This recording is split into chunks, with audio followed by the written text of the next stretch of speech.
আমি বৈশাখী সরকার। আজকে তোমাদের আমি ছোট্ট একটা কথা বলবো। সেটা হচ্ছে নিজের মা বাবাকে নিয়ে। নিজের মা বাবা মানে নিজের সাথে হয়ে যাওয়া যে জিনিস। ব্যাপারটা হচ্ছে যে কোনো সন্তানেরই, বিশেষ করে মেয়ের, যদি তাদের মা বাবার প্রবলেম চলে বা মা না থাকে, বাবা না থাকে, সেসব সন্তানের খুব কষ্ট। মাদের আমি মেয়ে, আমি যদি মায়ের কোনো সুবিধা মানে কোনো কথা মাকে যদি বলতে না পারি, বা বলা যায় না যখন মা থাকে না, তারপরে মা যখন থেকেও না থাকে, সেটা সব থেকে বেশি কষ্টকরের জিনিস। মা না থাকলে পৃথিবীতে কেউ নেই।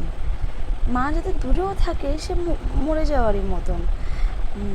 মা হচ্ছে সবার সব থেকে কাছের একটা জিনিস মা। সেটাকে বলে বোঝানো যাবে না মা কী জিনিস।